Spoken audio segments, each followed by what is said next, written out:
Barry. We're on. Good morning, everybody. This is City Talk Fall River. TJ Lee here. Hi, Derek. Good morning, everybody. And Good morning. how you guys doing? I'm doing great, Nikki. How are you? I'm dandy. You're dandy. Dandy like candy. You like candy? That was the same thing as last week. That's awesome. I'm great. I'm about to post this on the interwebs here. I was thinking the word. The intraweb. Al Gore's invention, Al Gore's invention. Here we go. allegedly. I invented the internet. Don't let Al fool you. There's people, Nikki, out there that love you and respect your word so much. I swear to you that if you told them you invented the internet, they probably would believe you. Without doing research. Come on, it's on the internet. You have to believe it. Nikki's saying It's a meme. No, Nikki said it. It's got to be true. True. No? I always tell people, doubt me. Look up your own research. I tell people, check the stats. If you don't believe it, Mhm. beat up yourself. That's how it goes. I was actually having somebody tell me about like how their friends act like they're a bad mom or a bad parent, and they're justifying, you know, what they had to do because they had to do it by themselves and blah blah blah. And I tell them, I say, like, your son's doing great. Check the stats. Just tell everyone who's criticizing you. Say, look, look at the result. Exactly. You want to be so critical. Look at what happened. So get out of my face, you know, because people sometimes they live to criticize, and they need to start doing stuff themselves sometimes. So People are so negative. that's so funny. Perfect. So we got some news articles going on. I think Derek walked into the door with something here. Yeah. So last night, well, actually, yesterday afternoon, the Herald News posted, actually Joe Good posted on the Herald News website, that the Trash Task Force, there's new news that a waste-to-energy plant could be a game changer. That is the article. That is the headline of the article that was printed yesterday. I'm listening. I knew you're listening. So I'm just going to go through this real quick. So the city solid waste task force charged with studying long-term plans for trash disposal will delay the completion of its report after a document recently surfaced featuring a proposal for Fall River to establish a waste-to-energy facility. Now this is the part I laughed at. Solid Waste Task Force co-chairman Daniel Patello. Nope, that's not the part. Who said the report, authored in 2009.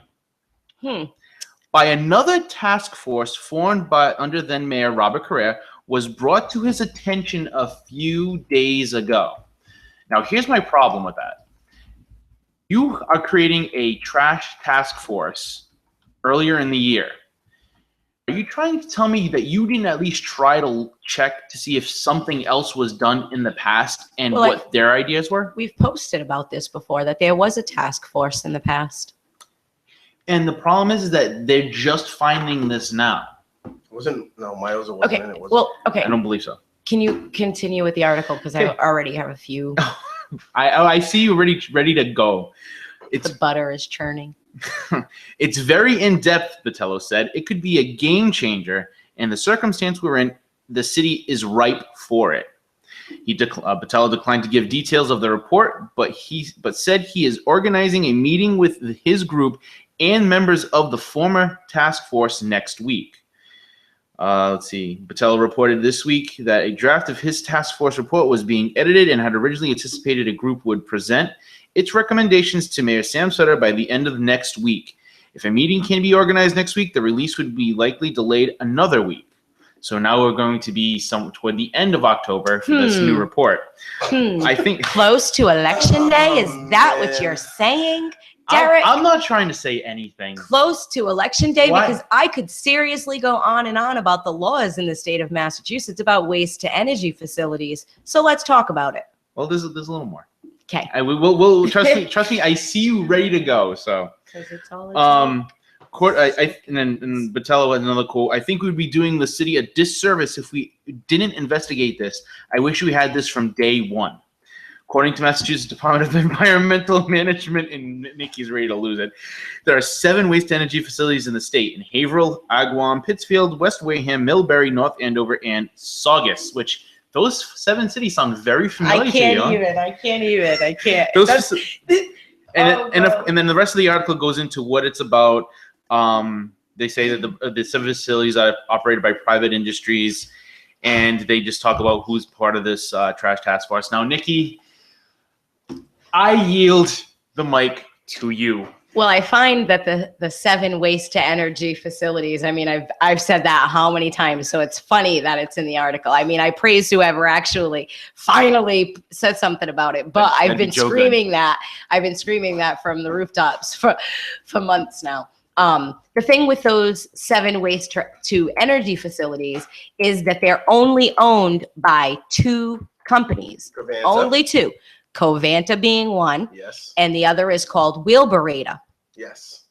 Okay, so those are the 2 in the state of Massachusetts. So when we talk about waste to energy facilities, we can be sure, and you are correct, Covanta does most of this area. Yep. They're the trash. So when we say, oh, get the best deal, I again will say, I am all for a waste to energy transfer station, whatever it is. The only way I am going, and I will speak very loud and clear, is if the city of Fall River intends to claim that we will generate revenue by taking trash from other municipalities. Mm-hmm. If they even remotely go there, it's not going to happen. And I will be, and pay attention, because I will be screaming from the rooftops with all the information from the towns and the cities of these other waste to energy facilities. Mm-hmm. Because they have violated, and Covanta has violated many laws in the state of Massachusetts. I want to throw out there, Michelle Dion went to the first trash task force meeting and brought up anaerobic digestion as one of the first things that, and she put a very comprehensive presentation together, and was very impressive, and left a positive impression on the group for that first meeting. I went to the second meeting and talked about not just one, but a handful of other waste energy programs. Plasma gasification was, the one that I talked about early on, but I also threw out anaerobic digestion, showed them a lot of information as well, gave them a lot of information as well. And this was months ago. So the idea of waste to energy has been brought to them from day one. So I'm not 100% sure what all this is. This is smoke and mirrors for the transfer station, because ultimately the city of Fall River wouldn't be able to handle a waste to energy facility, no matter what they say. It would be fought all the way before LNG. A waste to energy facility in the city of Fall River would be fought. However, it wouldn't surprise me. It doesn't surprise me that they're talking about this now, because what they will end up saying, and pay attention, folks, I'm listening. what they will end up saying is, this is why we need a transfer station, so we can separate our trash, sell our recycling, and send the rest to the waste to energy facility. Again, let me say, we have had trash problems, garbage problems, pretty much since the inception of Fall River. If we do not talk about the ways to reduce our output of trash, regardless of anything, okay, we're never going to get anywhere with this trash thing. Because even if we built a waste to energy facility, do we not recall that we have a very high rate of cancer in this area? Right. So that's the other thing that's going to come into play. When we talk about a transfer station, again, I'm down for a transfer station until they say it needs to be big enough to take in trash from other municipalities. Let's deal with Fall River trash first. We don't even know what the hell kind of trash we're throwing out, people. So how do they know what they're going to need? Like, it just doesn't make any sense to me that we're already talking. We keep talking about disposal. What kind of trash do we generate? Period. Like, if we go from there, then maybe we don't have to waste any of it. Maybe it can all be recycled. Right. See, the one thing on this article, I know. The one thing on this article that is a little misleading, because you just said that there's only 2 private companies that deal with those. In the article, it says all 7 facilities are operated by private industries. Now, that makes you believe that is 7 private industries that do this, but no, that's not the case. There's only 2. Right. But they do say the electricity generated has the capacity to power over 212,000 homes. Now, that's I believe that is that's all of these facilities. So if you do a quick average of that, that's about 70,000. Yeah, no, that's wrong. That's 30,000 homes. Sorry, wrong math. A little early or late, however you want to look at it. 30,000 homes for power. Not bad though, but once again, you have to make the argument if you're looking at bringing in trash from other municipalities, it's not going to work. Right. And, I mean, in theory, it is a great idea, but first of all, Florida does not produce enough. We will never get enough. And that's the end of the story. So if we are able to actually create energy out of this without getting extra tipping fees from other areas, just on its own, do you feel as though at least Fall River is in a position to have something that is long term? Do you feel as though that's actually something that we can actually dedicate ourselves to? I keep going. It won't happen until we see what kinds of trash we're throwing out. If you can put a ban on polystyrene, there's half of your waste. Mine is the cost. My idea is this whole thing to me is the cost. What is it going to cost to maintain these facilities in the future? And I laugh when we talk about Dan really drives me crazy. Yeah, Dan's. Is he against private? In one instance, he doesn't want to privatize, but then he's going to talk about a waste to energy facility. Dan Botello, I'm just going to be very real. And again, the phone number is 774-955-0533. He can call in. Anybody can call in and rebut my opinions here. All right. You are free to do that. I'm not going to yell at you. It's an opinion. I'm not going to hang up on you. You are free to express yourself the way you want to on this show. We don't have an agenda of one-sided opinions here. I have my opinion. You can call in and express yours. But I feel as though Dan is completely in the pocket of the current mayor. So. I don't know if he's in the pocket. I just don't know if he understands the whole idea of the whole trash thing. Like, has he looked into it? Because I just watched a city council meeting from 2014 where they were talking about a waste to energy facility. They actually looked. They did a study through fraud, whatever that heck it's called. Froed. And they were originally looking for a piece of land for a waste to energy facility. Right. They backed out because they specifically said they wouldn't be able to accumulate the amount of trash they would need to produce to make it financially feasible for them. So I don't understand how now all of a sudden we're looking into a waste to energy facility. How can you do that when not 2 years ago they backed out? Right. But it's like you said, the city of Fall River does not generate a ton of trash to get this for us to have this kind of a station. I mean, we would need to bring in a lot more to do this, and I just don't see it happening. Hey, Derek. Yo. I forgot that I changed over the phone number to mine when you were out that day. And you forgot to change it back. So say hello to all the people. Hi, guys. Oh, that's not good. That's not really loud. So you might want to hold on, folks. You might have to hold on a second. We still got some technical difficulties. Oh, there we go. That might be better. We might be good. You good? Hello, Lauren. Hi, guys. Do you plug me into a soundboard? Yeah, we don't have all that fancy stuff quite yet, but we're gonna be one day soon. Someday soon. Yep, one day soon. I don't even know what a speaker is on this. Oh, there it is. So so you and I hate to we were talking about the waste to energy, and we're gonna go back to that. But Lauren did a show last night, her Urban Forward radio show, and she interviewed none other than what's this guy's name? Russell Moore. Oh, Mr. Moore. And that is the gentleman that is fighting Pat Casey in court. Yes, actually, this week, I believe, this next coming week is when it goes to court. He filed suit against Pat in January.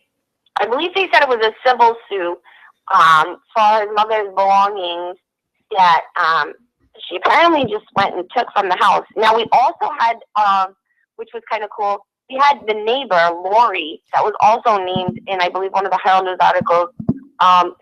She was actually teamed up with Russ last night and came on the show, and they gave us both perspectives of what was going on actually over at that house. And what kind of information did you get out of this? And like, how productive was this interview? What did you? Well, it kind of shed light on some little weird things, like how urgent Pat was to get into the house the day that Diana had passed away. Oh man, so she was trying to jump right into that, huh? Pretty much, what happened was she met with Diana at the hospital with that woman who was passing away. What happened at some point, Diana, the woman that died, had made Pat her healthcare proxy and switched it from Lori to Diana. From Lori to Pat. I see. So that somehow happened in the mix in between a nursing home and the hospital when Lori was originally the healthcare proxy, Wow. which was very strange. She did want Pat to be contacted when she did end up in the hospital. So that kind of cleared some things up. Like, Pat didn't just show up out of the blue. Like she did at the dog stabbing. Yeah, that was, I know, I wonder who called her for that one. So, anyways, so she ended up being at the hospital for that, because that woman wanted her there. She ended up going back home, ending up in a nursing home, then back in a hospital. It was back and forth a little bit. So, when she passed away, they went into Lori, who had keys to the house, and they said, well, we want to get in there and we want to find, some paperwork. So what happened was Pat and this woman, Sheila, that she apparently lives with, were in the house rummaging through things and like seriously looking.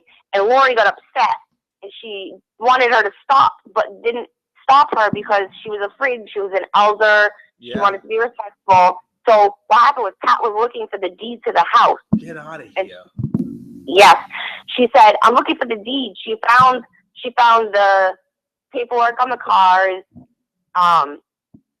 She actually ended up taking her television, and which she actually returned. Lori said she actually returned that television, but who can't just walk into a Walmart and buy a TV?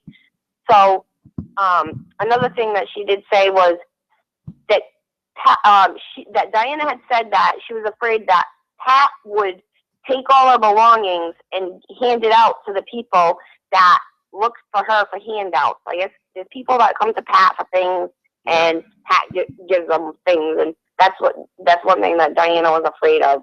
Wow. But she didn't succeed in taking the house. Russell told me that the deed was actually found by him in a lockbox under a dresser. The lady hid it. So This is a different. that is why Russell took possession of the house, because had he not, we know what would happen in that situation. She's actually, Miss Casey has already gotten a house from somebody else. The woman's name, it was the estate of Doris Zielkowski. Oh no. Yes, and that was actually the woman died July 15th, the year 2000. Oh my gosh. Yes, and Pat Casey was the executor of the house of the will. So I thought that was pretty interesting. Sounded a little familiar to this story. So maybe it's possible that she's the type who goes out and helps her elderly friends, and they want to show her their kindness, and they leave their property to her as opposed to leaving it to family members or children. It is possible. Right. And besides, Very possible. and besides, the other thing is like, you look at who she is. She's a city councilor. She's not going to do anything against you, and then look at it. Right. That's when she has that's when everyone was fooled. She's been here for years. Yeah. So who's really gonna go? Who's really gonna think she's gonna do something bad in your name? I'm trying not to laugh, Lauren. I'm really not. The things that just I'm not seem trying so- not to laugh. I'm just trying not to laugh loudly. Oh goodness! It just seems so fishy that all these documents that were produced about the car. I think it was IRS documents and RMV documents. What happened was the woman's name where the signature was signed incorrectly, was spelled wrong. The woman couldn't spell her own name apparently, according to Pat, which is laughable. And she also owns Volkswagens her whole life, and the word Volkswagen was written improperly, which we all know. If you own them, you know how to spell it. I know how to spell it. But I think there was 2 G's in there, which is what I found hilarious. That's going to be the kicker. It's not going to be the woman's name spelled wrong, because let's be real, if somebody is older and they're having a hard time with their penmanship or whatever, they could possibly if they have Alzheimer's, they could spell their name wrong. But the Volkswagen, I keep going back to, it is spelt how we Fall Riverites speak. Right. Old school Fall River. That's how it was spelled. So that's the kicker for me. Lauren, I'm still getting a kick out of like a visual in my head of like Casey kicking the door in and like rummaging through the house looking for the deed. You know what I mean? Like, where is that deed? You know what I mean? Like, get it over here. You know what I mean? Can someone get Jay Romalo on that? Oh man, seriously. So, but the thing is that what happened was when I was talking to Russ privately, he had mentioned that she brought this woman Sheila with her, and I'm probably going to contact him again next week, and I think what I want to know is, was his mother and Pat ever in a relationship? Because if so, how much of a slap in the face would it have been for her to show up with her new girlfriend? And also, Pat apparently has never come out. Oh, is what I've been told. I did read that on that's her business, whatever. I did read that on Facebook. I did read that. I thought that was pretty interesting. I think that's like a little strange, but I mean, you don't have to come out to be out anyways anymore. So yeah, I was to just each their curious own. if that was what was going on. Like, yeah, because a lot of people are confused as to what this connection was to this woman. Exactly. Exactly, because Russell states what was going on with his mother and why she abandoned the family. Is there reasons behind that? He actually spoke on that? Yes, he did. He said the reason that his mother left behind was because she was gay and she didn't want to live her lifestyle with a family and fake it, so she left her family behind. Oh, so we were under this impression that he left her, but it was really she abandoned him. She abandoned everyone, their family. Yeah. Mm-hmm. Wow, that's unbelievable. So it was a little strange how this guy did show up out of nowhere. But Russell's also a public figure from the past. You may not know. He was a traffic news reporter in Providence, I believe, for the WBZ News. Channel 4. WBZ is Channel 4 in Boston. Oh, I'm sorry. What's the Providence? You got WPRI for 12. You got WJAR for 10, and you got WLNE for Channel 6. Oh no, I think it might have been a Channel 6 News. He was. Yeah, that would be WLNE. But he was a traffic reporter, and he also worked out in Hollywood. He told me. He said, because I was explaining to him, getting the show together and stuff, and he's like, "Oh, I know all about that. I worked in the biz." He put in quotes. Yeah, I know. I didn't know it was in the biz in Massachusetts, but yeah, he explained that he did some work out in LA as a media actor, and he was a traffic reporter out over here in Providence, which was kind of interesting. Made sense to me why he was pretty vocal about everything and why he so badly wanted to go on the show. So, yeah, he hasn't been shy at all. No, I know, and he did say that threw up in Fall River is his guilty pleasure nowadays. Yeah. We get him. It's interesting that he's coming out. He has nothing to hide. He's talking to everybody. And on the other side of the game, you got Will Flanagan representing Pat Casey and giving Will Flanagan advice of don't say anything. You're not at liberty to say anything right now. That kind of thing. So it's an interesting case, even if it wasn't involving someone like City Councilor Pat Casey, because of the different angles that this is coming from. You got your possibly forged documents, allegedly, maybe. You have all these different things. You have a history of Pat Casey already acquiring deeds to people's houses who passed away in the past. She's acquired cars and things like that from people. So for Pat Casey to go running out of the house with somebody's television, in rummaging through the house. I'm picturing it. Right, in rummaging through the house for the deed, allegedly. I'll just go with allegedly on that. Yeah. It's a hell of a story. I mean, I hope it's reported responsibly, you know. But I think you did your part. You did a really great job of getting somebody on there and, you know, sitting down and actually getting people. Did you invite Pat Casey to talk? I'm Nice going laugh, to actually. I will be contacting the law offices of William Yes. Flanabach. Yeah, no, I'm gonna get on it. send the- Get on it. Hey, you know what? You're now in the middle. You're in the mix. You are a Lauren journalist, Yeah. Lauren. You're a journalist. The next step here is to try to get a statement from the I know. representation of Pat Casey. I know. I think maybe I'll try to get a recorded statement. Maybe I'll take a ride on down and see what can. The waterfront's a great spot to meet with that lawyer. If you ever want to meet with someone privately, It's great for exercise as well. yes. Oh yeah, I'm looking You for could new kill cars. two Maybe birds with if one I get stone. a Ford Explorer, he'll jump in and give me a tour. So I'm sure he'll blow me off at some point, but. But at least you're I'll doing try your and part, right? possible. You can at least report back and say we reached out to the other side to get the other story, Exactly. right? Yes, my total intent is to do that. I would love for him to speak on her behalf. That would be amazing. That's it. But, you know, Well, Lauren, thank you for calling very much. Appreciate this. anytime, guys. I miss you guys, and good show. You guys sound great. Thank you very much. Love you, Lauren. Take care. Bye. Lauren. Bye. Derek raises his hand in victory because Yeah, she says she goodbye, said, Derek. and I'm not like, Ed. I rose up deuces. Yeah, and I did this. real quick on the Pat Casey stuff, right? So a lot of that stuff is, you know, obviously one sided of the story. I think that Lauren Tansey has now she's in the middle of this. I think it's, you know, it's only right now that she would go to the other side to try to get a word from you know, Will Flanagan or whoever, and Will very likely, as if history tells us any kind of story, he'll probably just say no comment, you know, and that'll be that. Fine. But at least she'll do her part. And good on her that she actually went out and tried to get the story herself rather than speculating, making up rumors and all the other stuff that people do sometimes. So I figured that his statement would be, "I do not lie."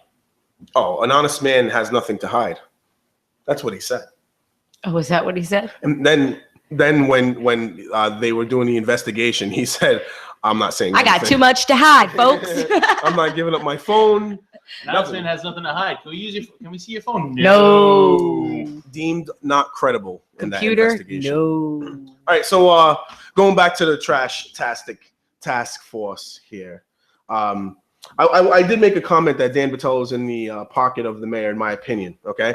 Now, I don't say that in regards to what he's going to do with this waste-to-energy thing. I get it for his past comments on his support of the bags, his support of the fee. Meanwhile, he privatizes. You know what I'm saying? Right. I just think that he's saying whatever he needs to say to put the current administration in a good light. I think he has something to gain out of it personally. My opinion. And you can always, and anyone can rebut that opinion at any time they want. I'm not going to yell, not going to swear, not going to hang up on you, not going to talk over you. You state your opinion on these things, prove me wrong, fine by me. Opinions can neither be right nor wrong. Just saying. Yes, sure. It's an opinion. There's so many people who want to say their opinion is fact. No, a fact is a fact. An opinion is just your opinion. I think you're right, in my opinion. Right. And it is just your opinion. No. Derek's like, I'm not playing this game. No, because an opinion, a fact, and I was just gonna go with the horse. Yo, wait, and I was Of course, done. of course. Yeah, I knew it. Got another phone call. Oh boy. I hope it's who I think it is. Hello, you're on City Talk Fall River. You might want to hit the speaker I'm button. gonna on hit that the speaker button. one. Let's try this again. Hello? Hello? Hey. Hello. Oh, boy. Hi. Oh boy. No, oh boy. Listen, you guys bring up a great subject. I actually read that article last night and I started laughing because Someone Barry. the task force committee is not telling you the whole truth about this. Barry, nice to hear from you, brother. Okay. I thought you were going to be somebody else for a second there. but thank you. Barry, you're telling me that they're lying to us and they're not giving us the whole truth? It's not lying. They're trying to push this. You have to understand something about these facilities and what the actual cost is. And I'm not talking about there's not enough trash coming. Cities are producing enough trash. It's the upfront cost that the city's going to have to push to get this done. Now, a private Right. company will build the facility, Mhm. but the city will be responsible for everything outside of that, which includes the infrastructure, which includes the property itself, which includes all the EPA and state regulations in regards to this. Mhm. Okay. One of the things that's changed in the last 5 years is the EPA, because I know what they're going to say 60 incinerator. But the EPA changed the rules in the last 5 years Yeah. where the incinerator would not be allowed to use. No, we can't use the incinerator. I hope that they know that they can't do that. Let's at least give Mike Mayoza credit that he knows, because that's his job to know that kind of stuff. Yeah. So I'm gonna assume that whatever facility they choose, it's gonna be something that the EPA is gonna have to, without question, approve. You know what I mean? So. Yeah. Like I said, because they're not going to allow it there. And like I said, No. when you have to build this facility, you're going to have to bond to get to build the infrastructure to this facility. The private company's going to come in, they're going to build it. They'll build the building itself, and they'll maintain the maintenance of that building. But the city is responsible for everything outside of that.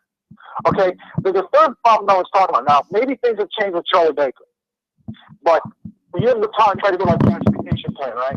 Yeah, I The mean, reason that thing was that's one of those ideas that you throw out there from the beginning when you're brainstorming, right? And then when you investigate, you figure out whether or not if it's too costly for that. There's other waste to energy programs out there besides plasma gasification. You know what I mean? Well, So yeah, I understand, but it wasn't shot down because of that. It wasn't shot down because of the cost. right, It was shot down because at the time, Deval Patrick and his crooks right. were basically selling everybody towards the Cape Cod windmill project, because he thought at the time that gasification plant would hurt the windmill project, its ability to sell electricity. Right. So it was Okay. politics that got involved, not other things, like not practical things like costs or anything like that. Yeah. I got you. Exactly. That's why I kind of laugh at this article, because I'm not telling you right away. It's like, well, this is a good idea. It's a game changer. How is it a game changer? Oh, by the way, we're going to have to bond to come up with the money to front for this project. It's going to be a private-public investment, but the public investment's going to have to come first. And they're not telling you that. And I think this is where it's going to get funny, because I'm telling you, they're going to push this, and they're not going to tell the whole truth about it. And they're going to get everybody in the city excited, because there'll be like no more bags, no more trash free. You understand what I'm saying?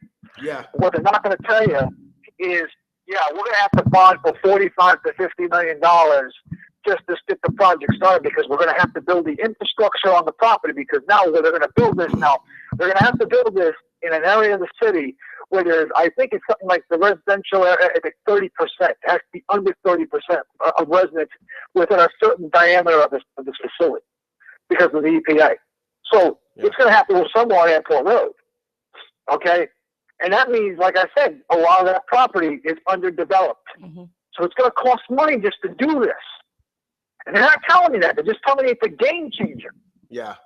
We're going to find out how much that cost is. I know right now, Barrett, we're just throwing random arbitrary numbers out there. I had someone call me last night and talk about some kind of coal plant for electricity to be used as a waste energy I facility. wonder how Allied feels about Fall River wanting a waste to energy facility. Well, exactly. And here's the other thing too. We're still locked into 4 contracts that govern our sanitation, and it's all just spend. We haven't, like Nikki has said, and as I have said it before, none of us are looking at what we're doing to reduce. We're not looking to do what we can, look at what we can do to reuse. And in reality, like if we did a citywide compost, and was able to get something productive out of it, sell it, you reuse it back into the city to cut costs in other areas, that would cut, what is it, $120 a ton? It goes between $100 and $120 a truckload as far as yard waste goes. Right. But it's not even just that. It's the overtime spent when picking up Yes. yard waste, the inconsistency of them picking up the yard waste, Absolutely. the trucks, the Yep. gas in the trucks. So it would that right there, I mean, could be done today. It would be a cost saving measure that we could do tomorrow. Do you know what I mean? A pile. So when you see a government not even thinking that way, you tend to have a lot of you lose a lot of confidence. You know what I mean? In what they're doing and who they are. So Okay, it does make sense, but here's where it doesn't make sense. These cockroaches get nothing out of it. See, if some company comes in here and wines and dines Sutter and these other goons, okay, Right. they're going to get some out of it. You know, Flanagan got something out of doing that deal with Waste Zero. I agree. You cannot I think that tell the me- increased recycling cannot made tell me- somebody some money. He didn't get a kickback or something got kicked in. We'll buy a car for you. We'll buy a condo down in Florida. You cannot tell me someone didn't get a kickback from that. And that's exactly what these boobs are pushing now. I think some company comes in here, you know, throws money in their face, wines and dines, and they're going to allow it to do it, but they're not going to tell you that, hey, listen, to get this done, we're going to have to take a sacrifice. We're going to have to bond another $50 million. I'm telling you. Yeah. And They'll- it's going to this get is their way for sold a certain way, so everybody thinks it's a good thing. Well, I think we're gonna end up, and just like Nikki said, we're probably gonna end up with some type of transfer station. This is the goal. Yeah. And we're the trying to only, get that and the thing of it is the only way for them to get a transfer station would basically be a Prop 2.5 override, because it's going to cost money to build a transfer station. And again, as I said, the second they talk about taking trash from other municipalities, we have a problem. Right. Well, Rich Cabaceres actually talked about that at one of the debates. Right. So I want other people to understand that we are the only city in the range in the area that did not prepare for the landfill closing, whereas other municipalities and towns, they actually did prepare for our landfill closing. Here's the other thing about a waste to energy facility. ABC owns a company where they make the briquettes. Do you think ABC is going to want to allow a waste to energy facility who's going to compete with taking the very same trash they're taking in? I mean, it's a commodities industry, you know? Right. And this is where, you know, and I do give credit for people for talking about these things. However, I don't believe that, in my opinion, they're not talking about them as a real way of dealing with our trash. This all to me is smoke and mirrors. After the year of research that I have done, any talk of a waste to energy facility on a large scale in the city of Fall River is smoke and mirrors for this large transfer station that they're going to want to build. We do not need a large transfer station. We only need one to take care of our own damn trash. If they can't make that work, then I don't want to hear anything about anything bigger. Let's handle something for our city first before we start talking about other cities. I get it, and I understand it, and I think there's a big part of me that agrees with that all the way. I don't want to completely rule it out, but I want to at least take care of our city before we can do anything else. I agree with that. So, hey, Barry, you got anything else you want to throw out there, man? Well, this goes back to what she said. This goes back to not taking care of business. A transfer station would have made sense, but here's what they should have done 6-7 years ago. They should have consolidated with the cities and towns to create one big transfer station that handled everybody's trash. They all push it, they all contribute to the cost of it, but they all benefit from it. Right. And that's something that should have happened years ago. So this city, as usual, this guy falls asleep at the wheel, doesn't do a damn thing, and this is what you end up with now, a complete mess. It, by the way, it's going to get worse if you keep the previous and keep the current administration in office. Because I can tell you right now, after November, if he's still there, that city council's still there, get ready for it, because you're going to see the bag fees go up and the price of bags go up, and you're going to get the violence playing at city council. If we don't do this, we're going to lay off everybody, including people that don't work for us. Yeah. I believe whether we have we're going to have the bags, and there's still going to be layoffs. Thanks for the call, Barry. All right. See you later, Barry. Have a great one, sir. Bye. Actually, I think Barry's going to end up calling back because we're going to start talking about a different topic soon, and I think it's going to get people riled up again. I don't know. We'll find out. But Barry, just listen. If you're listening, I don't know if you just hung up or not, but if you're listening, you're free to call back in again today, because we're going to be talking about. That was just the teaser. Well, no, because we're going to be talking about what's been going on over on the other radio station recently. What other station? Yeah, exactly. Well, this is a story. I know you don't want to talk about I don't them. listen to them, so actually, Right. This be a is great this thing. this is a very interesting situation going on right now. Going on WSAR. I guess Jazel Correa has decided to back out of it was last night was going to be the debate. He backed out of the debate, and the reason he backed out of the debate was he gave several different reasons. Number one, he was at a disagreement as to the style of debate that they wanted to do. He wanted to do a Lincoln style debate where the two candidates ask each other Yes. questions and they have a Yes, that's discourse. Okay.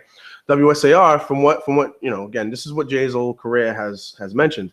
WSAR had a different point of view. They wanted to allow some time for Lincoln style debate, and then they were going to transition it in the middle of the debate. They were going to transition it into a moderator panel where WSAR people get to ask the two candidates questions. And I guess Jazel Correa disagreed with that. Pre-approved questions. Yeah, probably so. I don't know. So they got rid. So they disagreed on that. Plus, Sam Sutter and Jazel Correa and WSAR officials were supposed to meet together and agree upon something together. And Sam Sutter apparently, and again, this is through Jazel Correa's information, he showed a bunch of missed calls or something to that nature. And I guess Sam Sutter ignored the request or ignored the meeting and didn't go to the meeting at all. Okay, so someone was calling Sam Sutter. Those are the missed calls. I think either Jazel tried to call WSAR to clear that up and they kept hanging up on him, or he was trying to call Sam Sutter, one or the other. But either way, bottom line is Sam Sutter did not show up to that WSAR meeting with Jazel. So Jazel didn't trust what was going on. He didn't think it was a good idea to go into this. Now, from my perspective, other people's perspective, I think might agree. I would go into the dungeon. If he's looking this as a setup, I'd still go into it. And I have full confidence in myself and my information that I can take him in any kind of debate. That's what I would be thinking. You know what I mean? In that kind of situation. But Jazel's entitled to back out of that because he has, 3 more debates to go at him with. So. I mean, if it's going to be the same style of debate over and over and over again, I mean, Sam doesn't answer any questions. So I don't blame Jazel for wanting that Lincoln style debate. That to me is what needs to happen. We need to see them get back and forth because I can't take Sutter's answers anymore. I think his questions too, the questions that he was expecting to hear from WSAR were not as pertinent to city topics as much as I don't know, just like maybe something. What's your favorite restaurant? Well, yeah, right. So then you also have that that music, that BK music. Yeah, I'm talking about.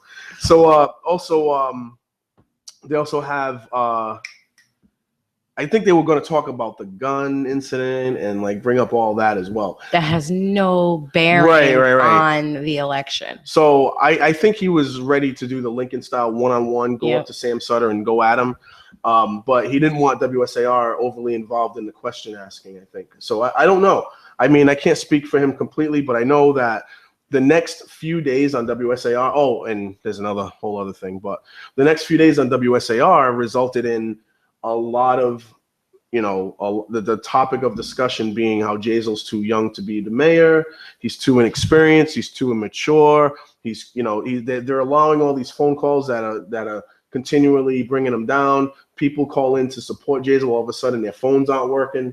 So, it was that kind of cycle. And again, I wouldn't. Now that part I got to witness myself. I saw that. You know what I mean? Mm-hmm. I'm listening to hosts and co-hosts talking about the psychology of a 23-year-old and how he's not ready and he's probably going through mental problems, like all kinds of stuff. Are you kidding me? Swear to you. They literally hit the mental capacity of it? That's ridiculous. Did they talk about the mental capacity of Sam Sutter? They had people calling into the show. Saying, "Oh, everything's so crazy with him with the phone call. What?" They insulted the intelligence of an individual from meeting Will Flanagan late at night at the waterfront. We've had a few of those trolleys on Throw Up. They said, "Oh, that's not very intelligent of him to do, and he's supposed to run the city." That's how they correlated that. Again, and I'll say it. I don't know if my coworker friend called me up at midnight, or even because it wasn't at midnight that the phone call started. It was earlier than that. It just so happened by the time they got there, it was midnight. We all know that Jazel and Flanagan had been friendly prior to that. So why wouldn't he go if the mayor said, "Hey, it's important, I need to talk to you"? Why wouldn't he go and do that? Let's be real. We have city council meetings that last till midnight sometimes, do we not? Right. So it's not that far-fetched. I don't know. I don't. you know? I don't think that. I don't. I And think that doesn't that. really matter in this. That was with Flanagan. The way Right. we're talking about the way Sutter is running the city of Fall River, or the Right. way Jazel will. What the hell does that have to do with the Boondocks? The way I look at it, is if people are insulting other people online on the air, then that other person has an opportunity or should have an opportunity to clear it up. Or if other people want to give a different opinion on it, they also have an opportunity to clear it up. It just looked like there was a big agenda to just push it one-sided. Bob Karam himself showed up on the Wayne Rigo show, and said that he will not be bullied because he was saying that Jazel was trying to bully him. Oh my goodness. Now, we've heard that type of language before. We've heard that bully type of language before. Yep. From Will Flanagan, from a person by the name of Andrew Farry, who doesn't post his Freedom Media page anymore. So when Bob Karam said, I will not be bullied, to me, that was, and then, again, going after him Personally. To me, these things all point towards, I think, an agenda, a little bit of an agenda to bring somebody down because they chose not to use that outlet to do the debate. Did Bob Karam give any example of the bullying? No. He just said that I'm not going to be bullied. I will not be bullied. Yeah. No example of the bullying. Well, I guess I'm sorry. I'm just having a hard time figuring out how Jazel's so young and inexperienced, but yet he's a bully. So I think that using, Wayne Rigo is very upset supposedly because he claims that Jazel Correa called the police on him about that picture. About the ballot picture. Show my ballot. I'll call the police on you too. The thing is, the word is that Jazel did not call the police. Jazel called the elections committee to see what is going on as far as, that picture goes, as far as was there a violation at all? And then I believe how it went down was how it was told to me that the election committee called, or someone from the election committee called the police to find out the legality of this. And then the police called Wayne Rigo to find out what's going on. So it wasn't necessarily Jazel picking up the police, calling the police department and saying, hey, I want Wayne Rigo in jail and blah, blah, blah, blah, blah. What's the matter? All right. So I guess that's how that went down. But how it was illustrated on WSAR was Jazel called the cops on me. Jazel called the cops on me. I'm mad. I'm livid. This is the type of person he is, was exactly how he said. Meanwhile, how many people had the police called on them last year because they posted a silly photo? Right. And that was okay. No one said anything Nobody about said boo when that was no one said happening. anything about But it. now everybody's so angry because it's happening to them, so they're so angry Well, about it didn't even necessarily happen. We don't know. Like we don't think there's no call log from Jazel Correa to a police officer, accusing anybody of anything. So, and Wayne Rigo said there's still time for that call log to come out. That's what he said. That was his response. And I hope it does. Good enough if it does, because then if it does and Jazel didn't call him, what are they going to say next? Like, do they realize, like, this is the thing. Fall River people, we're a group that's so negative. Look at what the hell you're talking about. You're talking about who they say is a 23, 24-year-old kid that's bullying me. He's bullying me. Are you kidding me? Are we in an election year or not? The play the victim card has been done a million times. It's so ridiculous. Yeah, I just want to go and shake them. You guys can say whatever the hell you want. The second somebody says, oh, I think you shouldn't have posted that picture, we're going to be big wine bags. I know my opinion on the Jazel Balotgate thing is that Jazel can vote for who he wants. Obviously, I've said that many times. But also on top of that, Jazel, he falls down the trap many politicians fall down of every opportunity to take a photo, take a photo opportunity. And I'm not crazy about that all the time. As a matter of fact, there's a post on Facebook right now where my mom is in a picture with Sam Sutter and a couple other people, Ray Haig, and I'm like, oh goodness.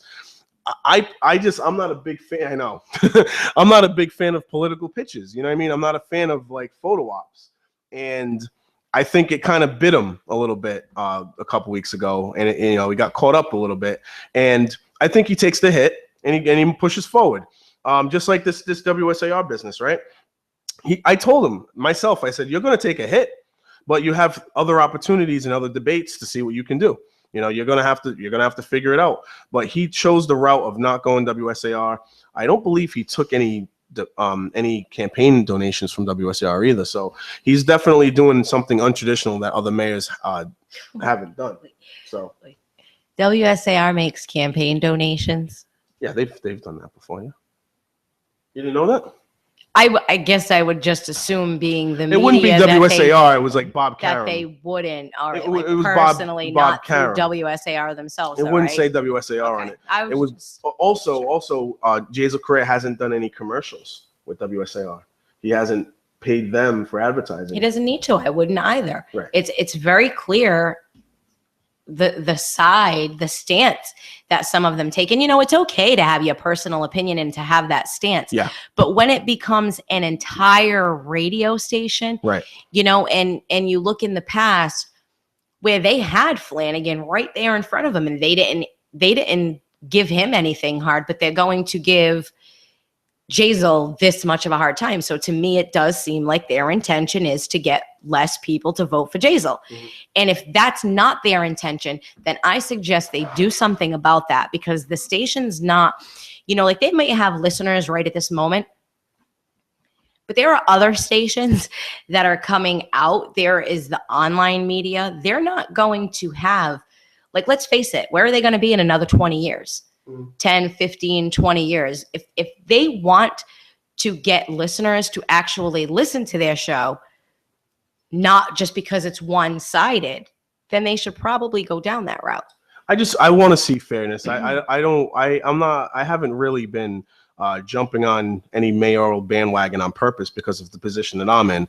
I think it's fair to not show a huge bias. I can still look at facts and give my opinion on the facts that are out there. Obviously, shared sacrifice from Sam Sutter is not something that he lived up to. We can go through the statistics and the numbers and everything to prove that. However, at the same time, I think that Jazel Correa has made some mistakes along the way that he's going to have to rectify to solidify his position as a viable candidate against Sam Sutter. He showed a very, very strong outing on the election day, on the primary day, and he has a lot of work to do. And him choosing to not go down WSAR's route, I think it hurts him more than it helps him, in my opinion. Again, my opinion. I think my co-host probably would disagree, right? No, Oh, okay. I don't think it'll. Again, I don't think it's going to hurt or help him. Right. I don't think WSAR has that much clout. I agree with you that I think that they have a stronger opinion of their influence than that really exists. But I think it's still, in the long run, won't hurt him too badly. It depends on the other debates that he engages in. And, you know, if they play this game where now Sam Sutter pulls out of some other debates, it's going to get tit for tat, and it's going to get really, really out of control. However, I do feel as though if they do have 3 more debates, we'll be able to figure out right between those 3 debates who the better candidate is. Right now, if we just looked at the first 2 debates, obviously Jazel Correa won those 2 debates without question. So now he has 3 more opportunities. Sam Sutter has 3 more opportunities to stand out. WSAR is not going to be a factor in all this. And I think really, ultimately, that's why Bob Karam's upset. I think that's why WSAR is upset, because they are not going to be involved in the debates on this. And I think they really wanted that influence. So sorry, buddy. Just as a heads up, like you were saying, you know, how WSAR does you know, they give money to the candidates. I did go on to ocpf.com.us. I believe that's the website where you can find all the reports for expenditures and all the donations. And looking up Mr. Sam Sutter on August 27, 2015, guess who donated? A Robert Karam, who is the president and CEO of Karam Investments. I don't have an amount of money because it's cut off, but we can easily go online and figure that part out. Look in Jazel's and just find out if you have any Bob Karam money. I wanted to make a note too, when you said that they're, you know, Jazel's going to have a hard time, or whatever it was. I can't exactly recall your exact words. When what I've noticed is people aren't talking about any negatives as far as Jazel being in office. Everything negative that we're hearing has been about personal issues. Nothing pertaining to a budget, nothing pertaining to ordinances, Right. nothing that actually matters in the grand scheme of things. Do I care if he called the police on Wayne Rigo or not? No, I don't. Do I care that Wayne Rigo is upset about it? No, I don't. You know what I care about? I care about how he's going to budget for certain line items. Agreed. I care about how he's going to take care of Fall River. Agreed. That's what's important to me. A lot of people vote on emotion. They vote on, how they feel. And that's what you're hearing when you hear the criticism now. Oh, I don't know. I don't feel right about someone this young running it. I don't feel right about someone this unstable. They'll say he's unstable because of all these different things that are going on. That's how they talk about. But yeah, I would love to get back down to the facts on things and talk about actual real topics that are going to affect our wallets, our budget, our city, our quality of life in the city. I don't know what Jazel has for that 100%, but I know that I've seen what Sam Sutter has done, and I'm not particularly enthusiastic about it myself. So that's just my personal opinion on it. I want to see more. I know we can do more. And I don't know if Sam Sutter's the guy. I don't know if Jazel's the guy. I don't know who else out there is the guy. But I know that right now we cannot be happy with the situation that we're in. If you're happy with the situation that you're in, then feel free to vote all the same people back in. But I personally, I'm not. And I think that there are a lot of people out there that are not as well. Answer your question about Jazel again. Anything from Karam? Zero. Nothing. Okay. Sounds like as though, so you're looking at someone who owns WSAR, has donated to Sam Sutter's campaign, and someone who owns WSAR did not donate to Jazel Correa's campaign. So you got that. You can look at that and look at that for what it's worth. Mm-hmm. And now you might be able to see a little bit of the reasons why there's some bad blood here going on. Also, Jazel Correa has not put money into WSAR for any advertising spots. So you have that. And the person who's had the most advertising spots, Cliff Ponte, he has raised just about $26,000 in donations and has spent about $16,000. I believe he spent about $2,000 on putting his campaign poster on the bus, and obviously that raising and spending has been very instrumental in putting him second in the primary. Buying votes. Right. So the people who, and I just had recently a editor from Herald News. What is this? I'm happy to say I've only donated my kids and time to your campaign. Nice. Someone just sent me that message. I apologize for interjecting there.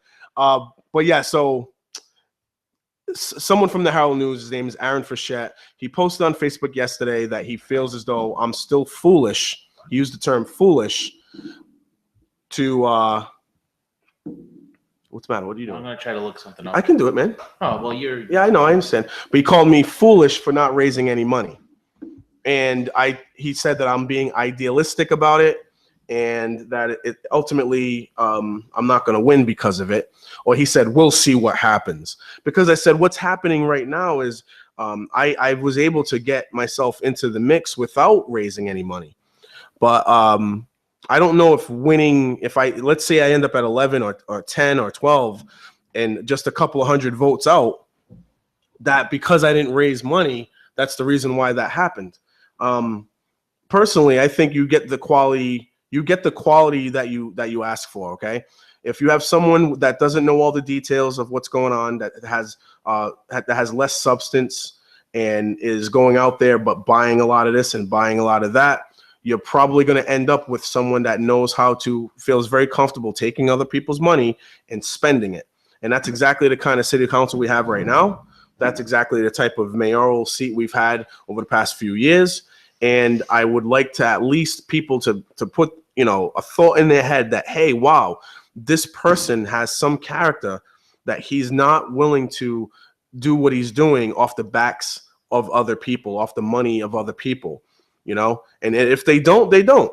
But I'm not compromising anything because of that. What's the matter, man? What's up? Oh, all right. Am I doing something wrong? No. All right. No. OCPF, right? OCPF. That's why I was gonna, as you were going, I was gonna do that for you, but that's okay. .us. What was it .us? But the one thing that I also did find interesting on going on there is that if you go back to 2014, you do see you do see Robert Karam as CEO and president of Karam Investment, blah blah blah. Sorry. And what you'll see, put a stutter if you can, because that's the more important one. What you're also going to see is you're going to see that Robert S. Karam at the end of 2014, at the end of 2014, like I think December 4th, if I'm not mistaken, you're going to see that there was multiple donations there. So if you we're on the website. If you scroll down a little bit, Cliff Pont actually donated to Sam Sutter's campaign as well. Yeah, and the $200. I mean, you really start to see some very interesting things of what happened. Wow, Mario Duarte 250. I mean, and this is all online. You can find any of this anything you want. It's all public record. Yep, because they have to disclose any donations because there's only X amount of dollars you can donate a year. So and what's even more interesting is that when you do go onto the website, you can limit it by the you can also limit it by the person's name. So if you want to look for someone specific, you can get that. If you want to find people who donated X amount of dollars, you can definitely do that as well. So it is very interesting to see who's doing what, who's donating what, and if you're looking at a politician, if you're looking for something to go with them with, take a look at who's donating to their account. I mean, that's just as important. And then check the other candidates to see if those same people are donating to other candidates as well. Yes, because we brought this up. We brought this up in the past where you have people who are on the delinquent list that owe taxes back to the city, and they're paying out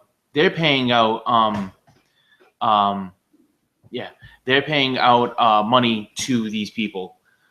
So I found that's hilarious. I mean, you do see very interesting people donating. Wow, huh? So now you're starting to get to the Karams, and that's where you start to see the high prices. So I mean it is. So do your homework, guys. When we say that, we're not trying to joke here. We're not trying to joke about what they're giving out.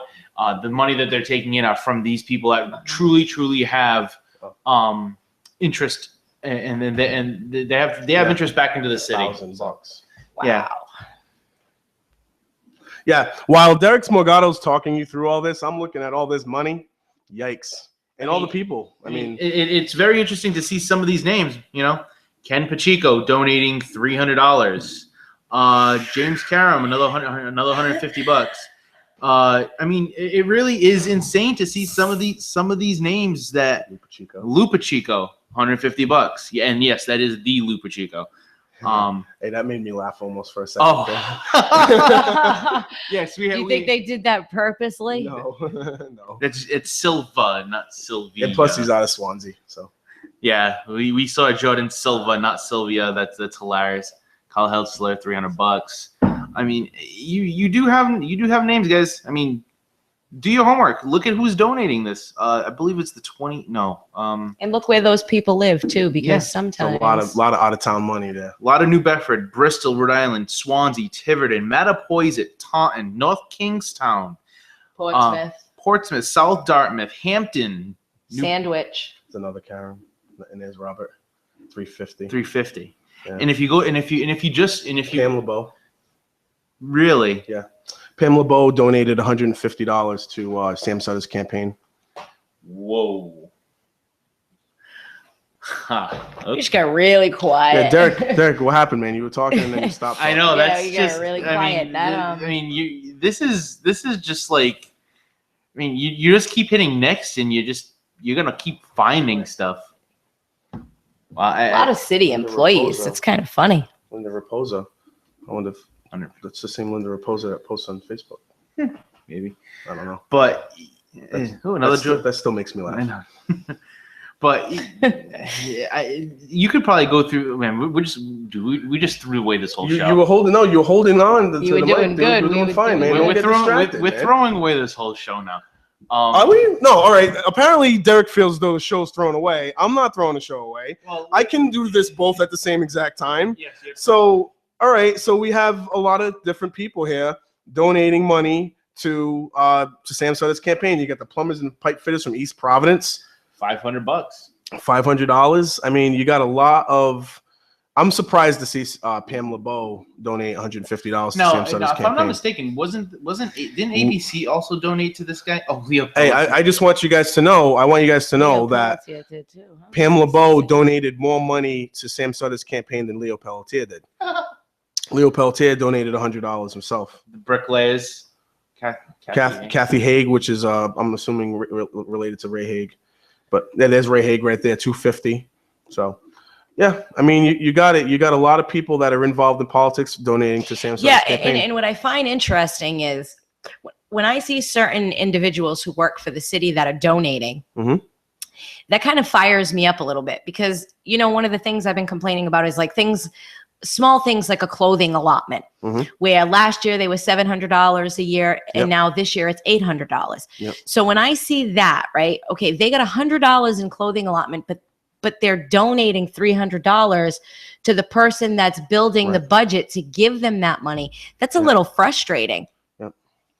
That's a little frustrating. So Police I do. There's a lot of people, and remember, I went through the budget. I can honestly say that there's a lot of city employees Mhm. that are on this list, and that's kind of sad Yep. that I would see. And these are city employees that are giving like $200, $300, $500. Some of them. Michael Dion is giving a lot of money to. So you'd Sam have Sutter's to wonder campaign. why they would fight a small step increase and then be so ready to hand off. I mean, they're yelling at us, pay for the bags, pay for the bags. Right. But they're fighting for raises and things and basically giving that they got an extra $100 in a clothing allotment that they're giving to Mhm. somebody running in an election. Right. That to me is a little crazy. So there's a lot of donations here from people. Ken Fiola, of course. Karam. And it's all okay over to again. donate to whoever you want to, but this is the point that we're trying to make in the city of Fall River. Michael Dion. When is giving money a lot. Actually. I talk to a lot of people outside, not just online. So, And the people that I speak to, when I talk to them, I say, isn't it crazy how much money somebody is spending Mhm. for a job when they're only making a quarter of the money that they're collecting in donations? so now we're on Jazel's, right? Earl Gaudette has donated to Jazel Correa's Melvin. campaign. Yep. Melvin. So, good. Keep going. I didn't know that his first name was Melvin. Oh, yeah. I did not know that. Yeah, it's it just says Melvin Earl Gaudette. I didn't know. Yeah. So at least That's Cliff, awesome. is very consistent. He donated $200 to Jazel Correa's campaign as well. But hey, when you're taking money from everybody, you can spend it any way you want, right? Mhm. Edward Costa. Can you just at least tell me you're gonna take the mouse at least, so I know? I almost put my hand on your hand over there, man. Edward Don't worry, it's Costa. just because you wanted to hold hands. It's I'm okay. not really sure about that. Yeah, there's a lot. There's a lot of names that we know too as well. So, Cliff Ponte again. More, he's donated to both. He did mayor it to campaigns. both? Yeah, but Cliff Ponte donated $250 to Sutter, but only $75 to No, Jason. that's not true. That's that not is true. That No. is very true. All right, I know you want to argue with me, but I'm going to show you where that's not true. Because he Okay. gave two separate Exactly. He donations. gave or three $275. separate. Oh, okay. You all done? Well, That's Well, what? crazy. Why would somebody Thank like you. that? That to me is that's the problem, man. I know. That's the problem, man. You're spending all that money for a job that's for Yeah. $16,000 a year. So when you're gonna spend that money and collect that kind of Mhm. money for a $16,000 a year job, which Mhm. quite frankly you should be working a lot for that $16,000. It's a lot of work. I don't get that. Like, I don't get why they'd be willing to do that. It's very modest. I'm actually surprised because I know Jazel has put out a lot of signs and a lot of he's got a lot of support here, and there's only 2 pages worth of people who made donations, whereas Sutter has a lot of pages worth of donations. Page after page after page. Yeah. Yeah, it's crazy. Seriously, like some of this goes back. This $900,000 goes back. It's almost $1 million. That's when he basically started collecting from the beginning. Right. So, you can limit the start date and end date and get all that. Right. So you can just do for this whole year and get that. Yeah. So. But either way, he clearly has been taking in way more donations. So, and again, that's fine. That's legal. It's all legal, right? Whatever. And you get what you pay for. I think, in other words, you're gonna pay for. You're gonna get the big money. The big money candidates, then when that person gets into office, do not be surprised that they have no problem taking your money as an elected official and using it to whatever arbitrary reason they want. When you look at Will Flanagan, when he was in office, he had no problem paying for he had no problem paying for marble floors, making a bathroom in his own office, using funds to do this, using funds to do that, painting the offices and all this stuff, glass doors. Then you end up with what was the other one that he had? He had something else done. I'm sure he had plenty of things done. But bottom line is, when he runs his own business and the money is out of his own pocket, now it's rugs. Now it's no more fancy stuff. So when you see politicians doing what they do with your money, I mean, don't be surprised. They're part of a system to get elected that they can take as much money as they want and spend it any way they want. So that's exactly what they're going to do sometimes when they become politicians, So you get what you pay for in that. And, for anyone to call me foolish for not wanting to be a part of that, I think that they need to run their election one day and see where they end up with it. You know what I mean? Because right now, I feel I don't know if I'm going to win necessarily, but I feel very good about what we've done. If we were to take money out of the equation, donations, signage, all that fun stuff, right? And we were to actually do it strictly on debate, just debate. Yeah. Everybody have a debate, televised debates. Our political scene would look a hell of a lot different. 3/4 of these guys have zero substance. Yeah. We have candidates who will go on stage and talk 3 minutes about nothing. We have people who have empty promises that still mean nothing. Mm-hmm. And then you have a select handful who have decent ideas that, if they got put in, they would at least do their best to implement them. Now you remember, you're only one voice of 9. All right. But if you can go up and throw some buzzwords, people are all amazed with you. Hey, look how quick they got it done when they wanted citizens' input to be changed. They were all riled up and gung-ho about that. But the thing with citizens' input is that they were all the whole city council was gung-ho about it because they wanted to more silence the citizens. So it benefited them. Exactly. So when something benefits them, they're gung-ho about it. Absolutely. When something is to benefit the city or actually affects the city, they don't do so much. The candidates had an opportunity to go to the VFW. Jason Burns is the fire department's union rep. And we went out there, about maybe 15 of us. We went down there, talked to about 50 firefighters or so down to VFW on Bedford Street. It was a very, very productive meeting. And some of the candidates went up there and you heard the same kind of thing, how much they love the city, how much they love the fire department. We appreciate what you do. Pretty much all the same things that we've heard people say over and over again. So I went up there and I said, guys, how many of you expected the candidates here to say how much they hate the fire department? How many people did you expect to hear say they hate Fall River? You're not going to hear that kind of stuff, right? And then they responded to that, and then I said to them, also, they can tell you how much they appreciate you all they want, but did they show you that appreciation when they were bonding for $650,000 worth of barrels, while you have breathing apparatuses that are so out of date that you can't even go on eBay to update them. Do you know what I mean? Like, seriously, I was saying stuff like that to them. Like, you have apparatuses that, that are broken down, trucks from the 80s. You know what I mean?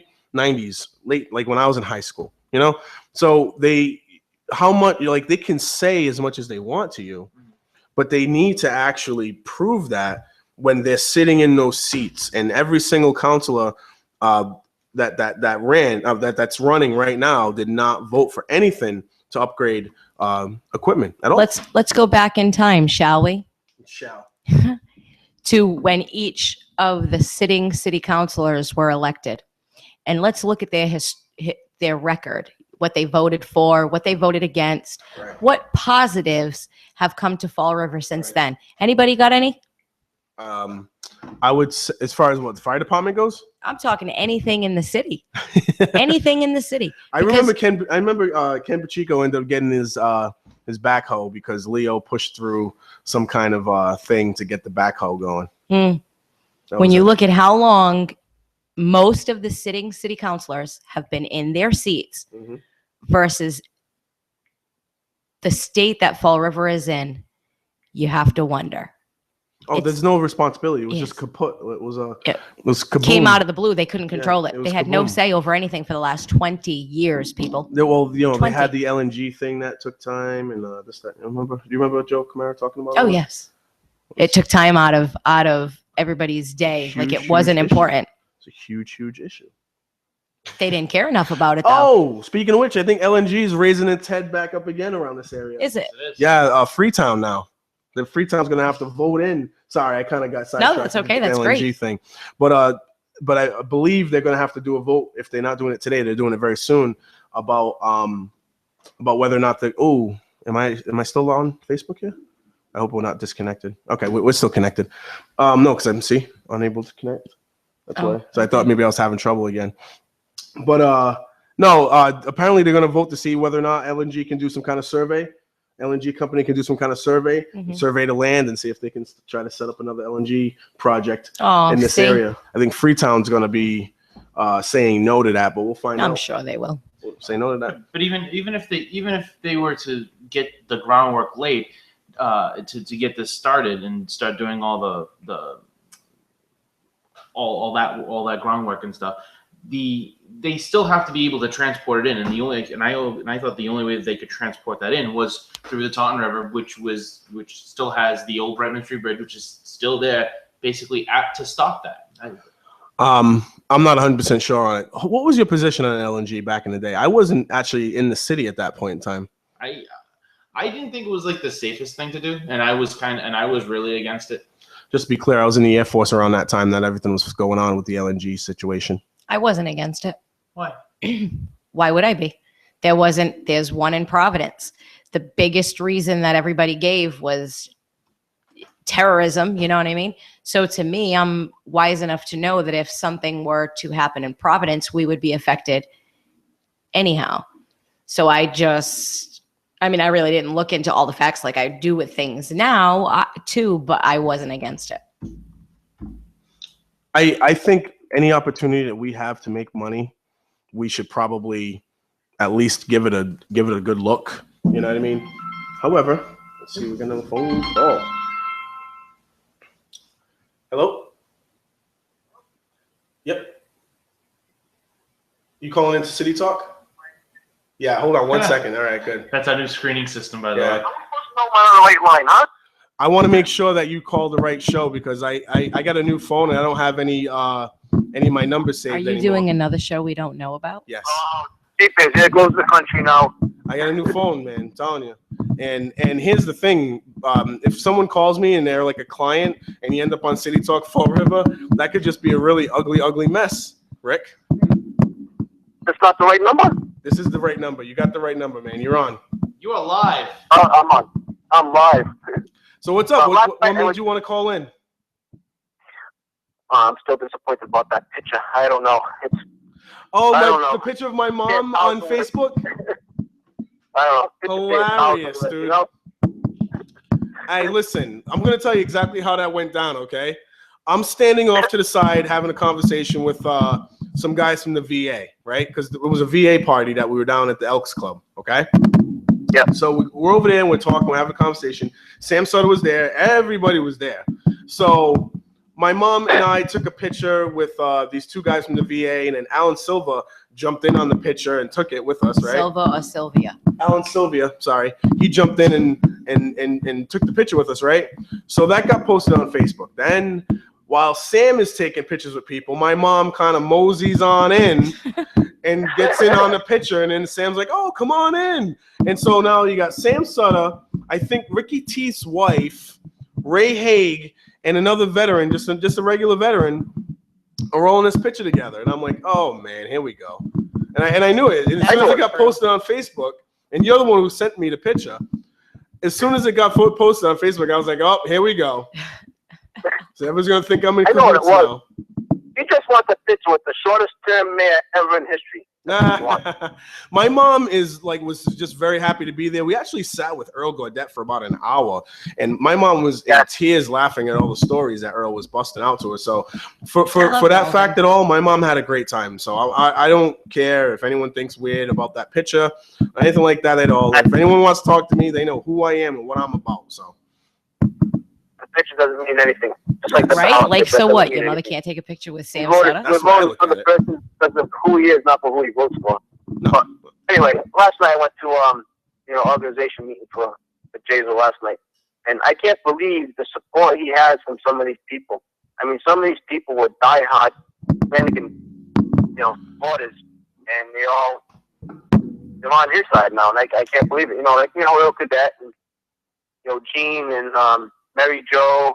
Yeah. I mean, there's a bunch of them that, you probably seen and heard the way she was always trying to protect him and, of course, Gene and Earl, of course. But, definitely. the support they're showing for him now is just unbelievable. Well, you're going to probably see, what we all have on November 3rd. Like, are we going to, is everyone going to come out? I mean, is it going to be 10,000 people again? Because we need to know who cares and who doesn't care anymore. You know what I mean? Like, we need to start changing this around and getting people involved, more people than just the regulars that you know. You know what I mean? Because when Flanagan gets knocked down, these people still want to be active. They want to be involved in the community, right? Yep. They want to still be involved. And so who are they going to support? They're not going to support Flanagan anymore, Well, the other day I was at one of my stops in Fall River, and I was talking to a guy. He was telling me about he was there to go see Sam, and they threw him out because he wanted to wait for him, and they threw him out, told him that he can't wait there. Which I thought was kind of funny, getting thrown out of his own building pretty much, because, we do own the building, we're taxpayers. So he wanted to talk to him about this trash thing. So I told the guy, you'll be there forever. I said, because Sam is never in the office. He's never in a building. I know a bunch of people who work in the city hall, and they haven't even seen him in the past 9 months. They haven't seen him at all. That's a shame. But are you surprised to hear about that? You don't even see your boss. And I can see if you're working for a corporate 500 company, you don't see the boss. But you do see the supervisor and stuff like that. But to see your own man inside your own building is pretty sad. Yeah, it's rough. It's rough to listen. It's rough to hear these stories sometimes. But now you're hearing, ever since those debates, right? Ever since those debates, and Sam Sutter, he laid an egg into some of those debates. You know what I mean? He tried to act like he was accessible to everybody, and everyone in the room kind of just moaned, and people from out of town clapped. You know what I mean?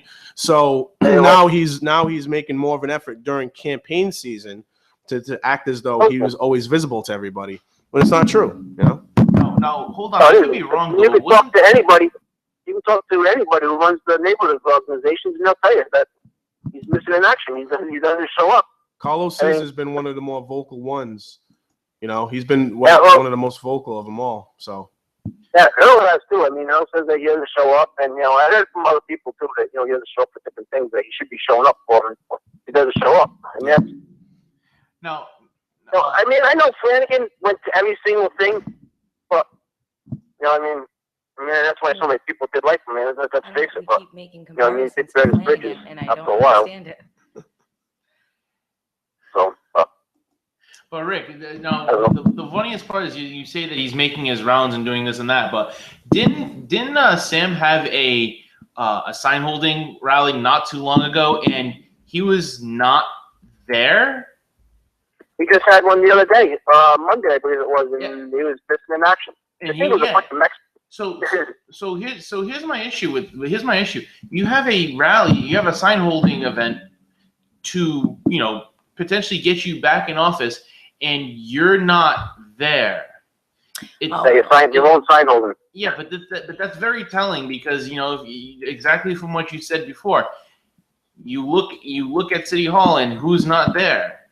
Same person. I would disagree with that. That a candidate would have to be. But what else? Sign Get holdings. when they release the financial reports of how much money Sam spent compared to how much money Jazel spent.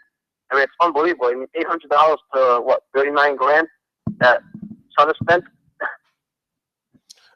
There's a huge discrepancy. I know you showed me that picture too, Rick. Huge discrepancy between the two. But how about Pamela Liberty LeBeau donating $150 to Sam Sutter's campaign? How do you feel about that? She donated money to his campaign? I didn't know that. Donated $150 to Sam Sutter's campaign. Oh, there goes my support for her. Just curious, and again, I'm just pointing out the facts. I'm not trying to demonize. I'm just saying that did happen. No, because she is. She's the head of a neighborhood organization. She knows he doesn't show up to these things, and yet she's going to support a guy who doesn't show up for something. You know what I mean? That she takes care of. So take a look at the OCPF website. You're going to see that Cliff Ponte has donated to both mayors.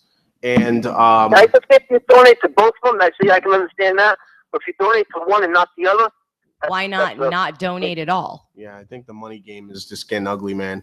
I would rather not donate to either one, but that's just my personal opinion. If you're gonna donate to both. If you're not gonna donate, then you don't donate. But if you want to donate, then that's fine. But you donate to both of them, not just one, because now you're picking sides. But Rick, Rick, here's the thing. If you're donating to both, doesn't it look like you're kind of playing both sides of the fence, and that you're just waiting for one? No, not really. I mean, you got a lot of businesses throughout the city who will give money to both sides too. It's just the way politics works a lot of times. We're trying to change the way it works.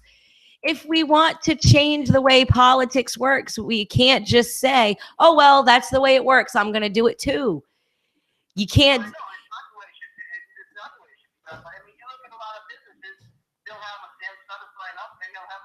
Right. And why do you think that is? It's because they don't want one or the other to come down on them in the event the other one loses. You know what I mean? That's what needs to be squashed. Like some of the companies, some of the businesses that I haven't followed, they don't want no signs at all. I don't want no signs at all. I want no. That's right. I don't want people to boycott, to not come to my business because I'm supporting this one.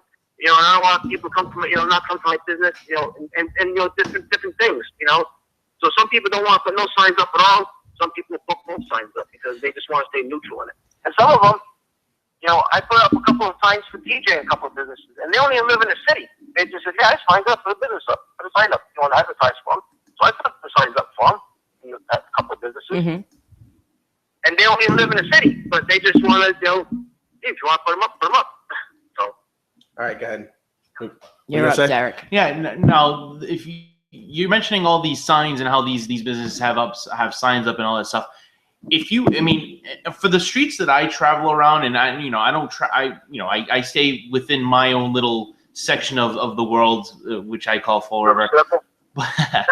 But what I've seen typically, I see Jazel signs more on homeowners' houses, mm-hmm. and you'll see the Sutter signs on homeowners' houses. Okay, fine, but when you go by a business and you go by this commercial property, whose signs do you see the most of? Sutter. Why? Well, he's the mayor, so he's going to help me out. But so how is it? So I don't see seeing both signs out there, but I do see that the current mayor has a lot of signs on a lot of businesses, and to me, what that tells me is he's trying to strike deals at some point. There's going to be something that comes out of, hey, you put a sign on you put my sign on your business. well, we're going to do something But afterwards. don't forget, who owns a lot of property in this city. I mean, you'd be surprised on what property they do own and you don't know about it. But Bob Karen owns a lot of property in the city, and property that you wouldn't even think he owns.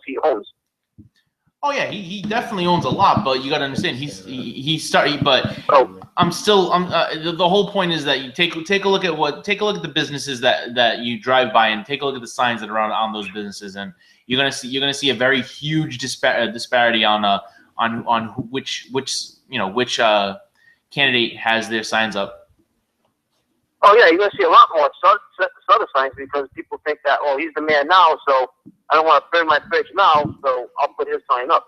Yeah, but But if you go into them, go to one of those businesses and ask them, they'll let you put a Jazel sign up. But why? Same thing with Delta signs. But why? But here's the thing. Why are we having this kind of mentality where if I don't support the mayor, I'm going to Right. get some sort of retribution against me? That is if that's the case, that's a horrible way to think. And, there should be no penalties against someone for not supporting the current mayor. And with that mentality, if that is what people do think, having that mentality hurts the city way more. And we're never going to get out of this whole good boy system. We're never going to get out of this buddy system. We're never going to move forward. We got to realize, hey, you know what? We got to stop this. And this is where it's been going wrong. That's the same thing being in the basement. I heard Leo say that he gets things done. But that's not the way it should be done in the city. I should be able to pick up the phone, call DCM and say, listen, I got a tree that's ready to fall over. I need somebody out here to cut it down. And somebody gets out there and cuts it down. I shouldn't have to go to a city councilor and say, oh, I've been calling them for weeks and weeks and weeks. And I went through it, and Ray Mitchell was one that, stuck his neck out and went to Ken Pacheco, and sure enough, within a week or two, work was getting done down there by my house. But it shouldn't be something that should be done. I supported Mike Miles a lot during the campaign and everything like that. I didn't go to him and say, hey, Mike, can you do me a favor? Because I don't want anyone to do me a favor. Just because I'm doing something for them. You know what I mean? Mm-hmm. So I never went to Mike and asked him the same thing. I don't go to Jazel and ask him, to help me out with my situation. Yeah, agreed. You should be able to call whoever you need, and if it's something that's going, if it's something that needs to get done, that's what that's what the city has to do. The city has to do what's best for it, not, hey, I'm going to call this city council because he has an in here and he's going to get it done. No, that's not. That's not the way it should be done. Of course not. Absolutely not. And that's why, whoever the mayor is going to be, and they got to hold these people responsible. But we don't really see what happened with shared sacrifice. All the citizens sacrificed, and everybody else shared the money. Yeah, but the thing is that shared sacrifice eventually turned into us paying more money in fees and taxes to give more money back to the government so they can spend a lot more. And you know what? If that's what that shared sacrifice was from the beginning, sacrifice and they spent the money. Exactly. But if that's what it was going to be from the beginning, then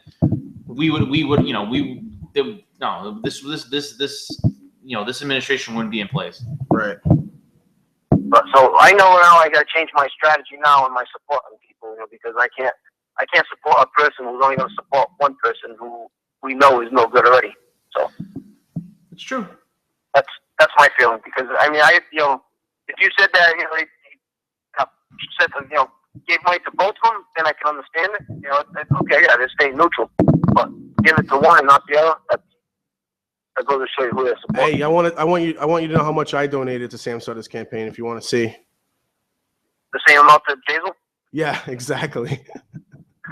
All right, brother. Have a good one. All right. So what website do I go to for that? Send me the link to it. Yeah, I will. I was actually looking for it, and I'm going through it right now again, just to make sure, because I'm trying to find it all.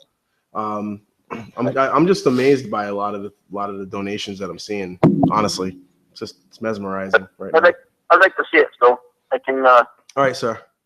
I'll see you in a little bit then. Talk to you later. Bye. Yeah. All right. Can that be something if it was on here and then it got deleted as soon as we mentioned it? Yeah. That'd be really hilarious. No. One thing. No, here's the thing that I do want to mention that I did get confirmed by a current city councilor is that even though you have donations on this page, I mean the reason for this is so it's public record who donated, so they can keep track of that. Now, as the person that is accepting these donations, you ultimately have the right of refusal for any donation that is given. So by you, but you know what? I don't think I've ever. It's very rare to see somebody take a donation and give it back because of whatever reason. And the thing is, you don't even have to give a reason for giving that money back. The problem is, you're just looking at that money like, ooh, I can now spend this. I can spend that.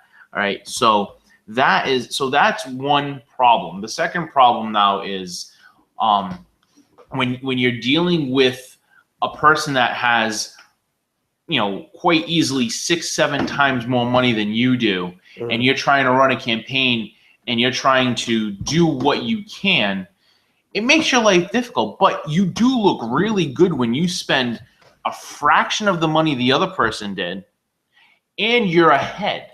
So what that's telling me is that at least, something is changing. I mean, there is some mentality that's changing. You're always going to have that advertising of vote for me. But you're looking at a very huge disparity a very big gap of money spent. And it's starting to get to a point where it is actually gross. It's the amount of money that's being spent is gross. You need to change the perception. You need to change the game at some point to even out the playing field, because eventually it's just going to be, if I have the most money, I'm going to win. That's not how it's supposed to be. And it's not how it should be. Yes. It shouldn't be that way. The problem is that, but that's the thing. That's how it is, and that's how I has get been. so frustrated when I hear someone say, well, that's how politics is. No, but if we're trying to change it, and you know what? I don't care if it takes 10 years, 20 years to change it. We do need to change it. What about 30 years? Could be 30 years, 40 Do you years. have a plan for that? It's in my transition report. And TJ's done. No, I'm not done. I have a task force for that. Oh, okay. Is it trash-tastic? No, Should be trash-tastic. it's fantastic. If you guys think that this is all good and fine and perfect, seriously, like out there, like you really don't think that this is a big deal, that council candidates, one way or the other, Sam Sutter or not, donating to mayoral candidates, I'm sorry, guys. The best way to get out of all this, you got Corporation Counsel Macy donating $300 to Sam Sutter, and then he's got a full-time pay on an 18.5-hour job. Like, can we just act like we have a little bit of common sense here, that politics is dirty and that money helps big time win all this? Come on. Or if you're gonna be like this, don't act like we're stupid. Right. Like I'm foolish to not want to get involved in this. You out of your mind, guys. Oh, well, you're not going to win. Well, maybe you should stop voting for these people that do all this slimy stuff. Was he even Corporation Counsel at that date? At that date, let's see. Was he officially announced as Corporation Counsel? We'll make sure we get the dates down. I'm sending the picture to my friend here, so I'll be right back with that. That whole thing with it does kill me when I see so many I don't even know what to think of it. Like this whole donation thing versus votes. You have to have enough money to win the election. No, you really don't. It's just that's what they lead you to believe. If we need to stop that. I would like to stop political donations altogether. I don't think there should be any. We've got a message here. Jason Caminiti right now is on WSAR doing his show with Bob Correa. So wondering if maybe anyone has that recording going on. I'd like to listen to that one. Do not. I didn't. I listened to Josh's a couple weeks ago. Last week I listened to Josh's. He was Josh. Came off as the person we all know and that many people love. So I'd like to be able to listen, but of course. Of course. Me too, by the way. Me too. I got a little note to the side, and we all agreed. But at the same time, I think it's still fair to just talk and be who we are. You know what I mean? City Talk Fall River. We have 20 minutes left. Number is 774-955-0533. We had a couple of good calls. Lauren Tanzi called in, told us about her interview with Mr. Moore, the guy that is in battle right now with Pat Casey. And, you know, Pat Casey, apparently, according to Mr. Moore, went into the house, took a television, looking for the deed to the house, was going to try and get anything she could out of it. That's the word from Mr. Moore, who is the son of the woman who passed away. You got her name spelled wrong on some of the documentation. You got Volkswagen spelled wrong on some of the documentation. That's my favorite. You got a lot of stuff going on here. So it's a very tricky story. So who better than one William Flanagan to come in and represent Pat Casey in this very, very fishy, very, very confusing story. It's only right. Mm-hmm. You have WSAR apparently looking as though they have a crusade against Councilor Jazel Correa, who's running for mayor. He has turned them down as far as using their format for a debate. However, there are 3 other debates to be had. So if you're disappointed by missing this debate, you will have plenty of opportunities to see future debates so long as everybody stays involved. Personally, I raised my hand and I would like to see Robert Alexander show up to WSAR and debate Flanagan just for one last time, because there was a lot of entertainment purposes and all of that. Plastic roads notwithstanding. Right. But that's a Jason one. Well, interesting too, because Melanie is the assistant. Yeah, the assistant. Of Santa. Yeah. Yep. And it is. I mean, so, like I said, go out there, look at these pages, look at who's been donating. You're gonna find some interesting names. You're gonna find some names that are working for the city. There are some pretty big names that are in the city. There are some pretty big names that are in the neighborhood associations that are donating to certain people. I find it a little strange, but that's just how they have their right to spend the money the way they do. Want me to tell you who I donate to? My family. Nice. Good job, buddy. The grocery store. Nice. Very nice. Kmart, things like that, for laundry detergent. Yes. Food. That's what I donate my money to. And if there's another Pamela Bowe out there that's not running for city council, then my apologies. I will be the first to admit I was wrong. Well, it says the address. Right. I don't know where Pam lives though. I'm gonna be honest with you. You can look up Pamela Bowe's specific OCPF account too. I believe it's there. But hey, if it's not you, then cool. Right. But it's all out on the interwebs. So Intraweb. You like that? So I'm a little surprised by it to see that myself. I just have the look at Ponte donating to both. Yeah, I just have the thought process that if you're running for city council, you want to probably back away from showing too much support towards one mayor over another. I just think it's a smart move to let the people know that you're not going to be overly aligned to a mayor.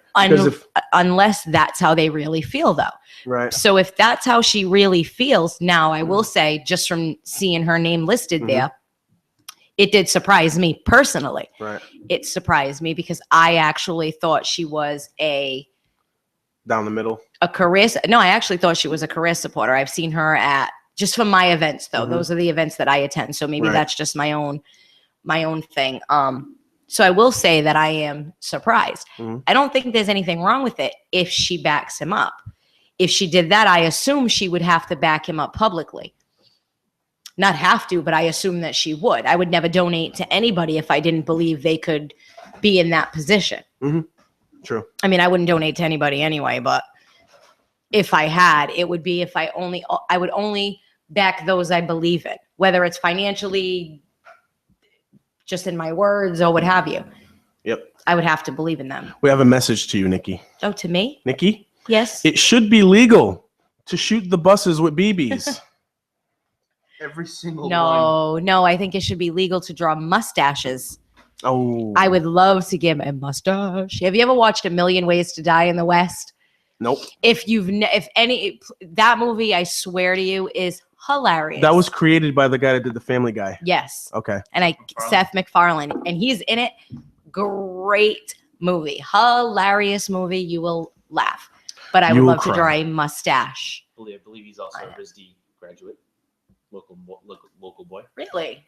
That show takes place out of Providence. Takes place out of Rhode Island. Yeah, Quahog. some magic. Oh, you talk about Family Guy. Yeah. I know all about that. Yeah. I don't watch the show, but And- I And for anyone in the kids West do. Coast that's listening, no, Quahog is not a real city. Quahog. Quahog. Remember Actually, I how can Rosie go for Perez used to say it?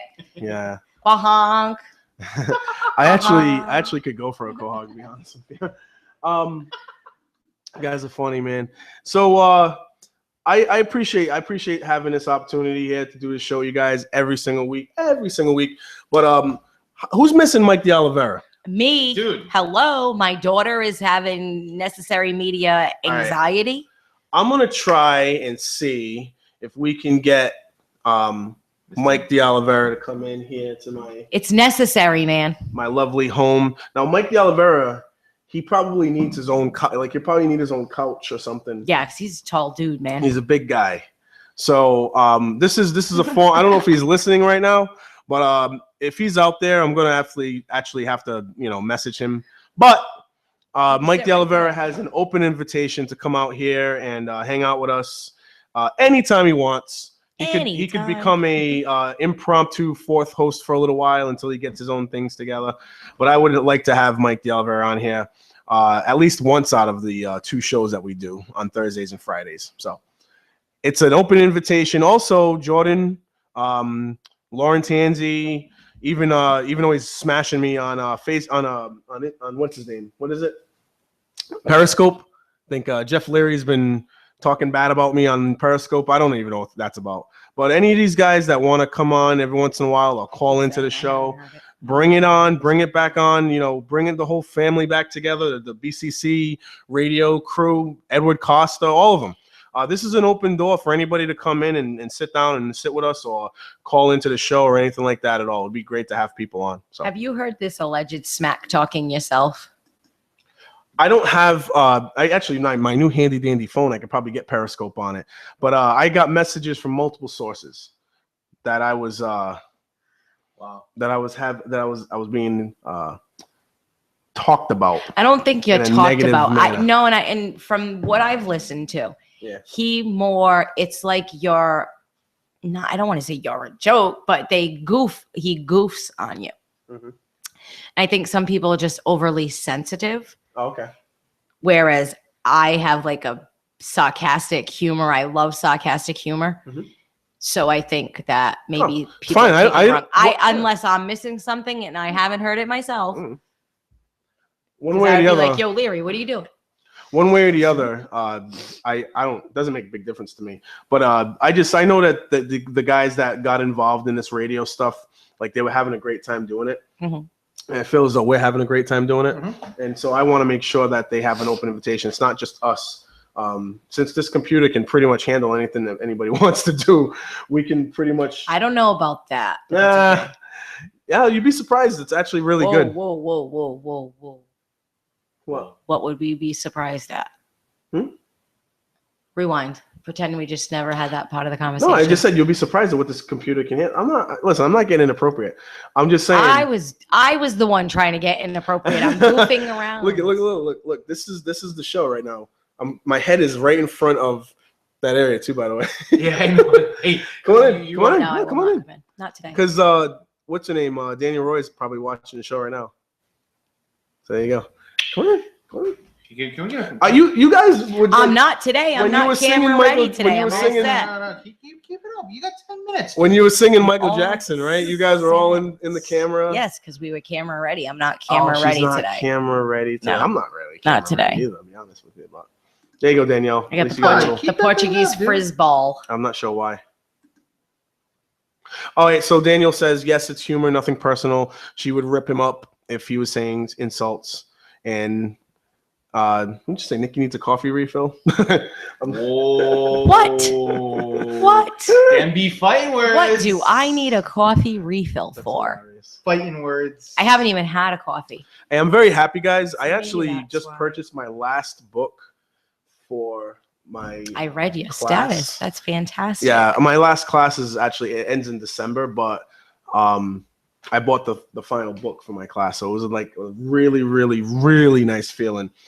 I am so done with school. When right will now. you walk across the stage, or will you choose not to do that? I'm gonna definitely walk across the stage. Yay. I think my mom's gonna have a shotgun to my head if I don't walk across Awesome. the stage. So I'll help her. we support gun law. I support gun laws, by the way, guys. Second Amendment. Yes. Not Fourth Amendment. It's Second. second. I know. I remember. I was like, oh, no, that's right. You weren't on the show that day. I was like, fourth or second. Let me look it up. I was being funny. Anyway, I'm going It's okay up for to, him to be funny. Right. everyone else can be funny. What's wrong? You know those memes they have with the Joker on there, like if everyone does this, no one says, but one person does this. Yes. Everyone, yeah, that's exactly Yeah, what just happened. That's trot. I'm not sure. What are you guys talking about right Don't now? worry, we got That's it. okay. What do I give you guys a hard time for joking?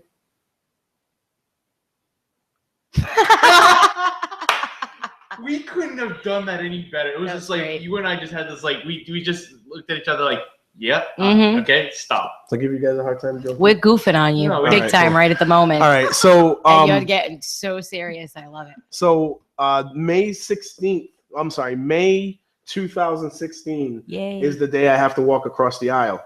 My last class is in December. Stage. You walk across the aisle. Whatever. And December is my last class. This December. Yes. So we So got you like gotta wait 5 months. months. No kidding. That was like my sister-in-law. She had to wait a long time too for her diploma. Man. And I can't put MSW after my name until I Until get you- that diploma. Yeah. So for 5 months, be even there. though I qualify. I'm gonna go. You're gonna go to Boston? Of course. Oh, it's in Boston. Yeah, Take- Boston take- University, man. Take. Oh, by that time they'll have Look the. at the Hey. face just dropped. Wait a minute, aren't you hearing Take all the these tea. guys? I The would. train will be all set by that time. It'll be Oh, all, from Fall River. That's yeah, right. it'll be right, all right. done. Oh, yeah. Amazon will be Down here. at the waterfront. Yeah, the whole thing will So be. when I get off work at Amazon, I could just take the T to Boston. They got a slingshot, right? They just put That'd be you, cool. they just pull you back and let I it just go, let you go. and you land on a big. Could you Nerf imagine if they really had one of those plastic roads in Boston, courtesy of Robert Alexander. with a slide rug? Courtesy of Robert Alexander. No, they'd have all the fire hydrants go shoot water out so you could slide. Big, dude, huge slip and slide. On trash bags. We'll recycle the purple bags that we don't use when we opt out of the contract. If we opt out of the contract, we get 90 days, right? Yep. To get rid of 90 days worth of bags, right? And we got to give that money I say back. we give a bag to every child to use as a sled come winter time. Oh, no, I got one. Seven Hills massive slip and slide. Let's go. I'm so down for that. 7 Hills, though. Oh yeah. Oh, So that would be so much fun. so yeah, if you want to go to Boston with me and my mom, you can go. The great thing about this program is that the whole entire program was online, right? So I got to meet people from all over the country in my live classrooms. Mhm. A lot of these people are going to actually try to make it to Boston to walk across the stage as well, Mhm. which is going to be pretty cool. So I might get to meet a lot of different people from different parts of the country that were in the same program as me since 2012. Nice. Yeah, which is really cool. I like that. Very Quite a lot. nice. Yeah, Yeah. as long I as like you this can- one. As long as, I like that one too. wow. You know that David Mead is really, really, really crazy about the Capitol Theater. No. No way. Since when? What's the Capitol Theater? I'm only kidding. Do you also know that he's given a friend of mine who's homosexual a lot of trouble because he's homosexual? Did you guys know that either? Oh, I do, have yeah. heard a little bit of that. He made a lot of homosexual comments to him in personal messages, saying that the devil is taking over. Yeah, I'm his- not cool. I'm not cool with that. Can you I imagine am- that? I'm Yeah. not This cool is with the guy that. that everyone loves, Dave Mead, right? But he was being very, very overly. Using his critical. personal Yeah. opinions Yep. and taking it that way. Said the devil is taking him over and things like that. I'm gonna take Devil's got me. Go ahead, go for it. Yeah. Get him. I'll get him. Get him. That's a big man. Mead? Yeah. Dude, he's a tall guy. I saw him rip down a fence. Yeah. Yeah. See the video? It was great. Yeah. Yeah. It's classic. You're gonna. I think you're gonna need assistance. I wouldn't waste my time. I hope not. I really wouldn't waste my time. I don't waste my time like that. I'm not gonna say who and all that stuff, but yeah, Dave Mead made those comments. And his wife did too, actually. So All I would have to say is I would hope that neither one of them would ever try to talk to me about that, because I am the sister of 3. I have 3 homosexual brothers on my father's side. I don't play that game. I love all of my brothers to pieces. Yeah. And that's not cool. I think it was. I thought it was like when I heard the videos, not the video, but I heard the messages that they sent. I was like, it was surreal because you're like, oh, okay, it's very unnatural, okay, and like all that stuff, and I'm like, man, wow. That's surprising to me. I said to my friend, I said, I think that you should get married. If you ever meet the right person, you should marry them at the Capitol Theater. That'd probably upset Dave a little bit. And have Market Basket cater the wedding. Well, you could always have the owner of Market Basket perform the Ceremony. ceremony. Sacrilege in his eyes. Yes. I think that would be a great way to come back at You him. could put for kale leaving him those messages. in an arch. Wow. Hang some chicken legs. That's just, I don't know where you're going right now. I don't know where you're going with this either. It's cool. I mean, I'm not judgmental. It is Come down the aisle in a bumpy car. Bumpy roads, bumpy plains. Drive down the aisle. Nice. That's what she said. Go down the aisle in bumpy cars. So yeah, man, I can't understand where some people come from on stuff like that. Like, again, obviously not my thing at all by any means, but to each one's own. I think we live in a society now where we've been a lot more accepting to a lot of things that are different from tradition. So go with it. Go with it. That's it. I'm eventually going to get some intro and outro music for this show. That's coming soon. If we could play music today, I would choose Oh Sheila. Yeah, Sheila would be a good one. My problem right now is that on YouTube, you cannot play copywritten music. And I knew this first of all, I knew here that. we go.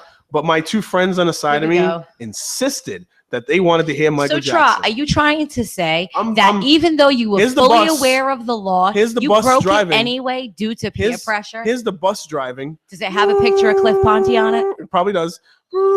And I just threw Nikki and my friend Derek Morgado underneath the bus. But see, Nikki's like a ninja, and I rolled out of the front of the bus.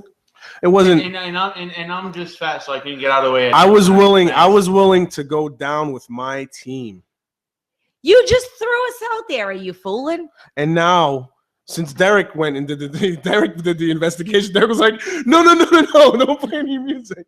And you too, right? No, don't that play was any me. music. That was me. Well, I you- did. all right, I all did right. the investigating. You're like, no, and I was don't we play any can't music. do I was that. like, all right, cool, we're good. Please vote for Trot Lee for city Yeah. council.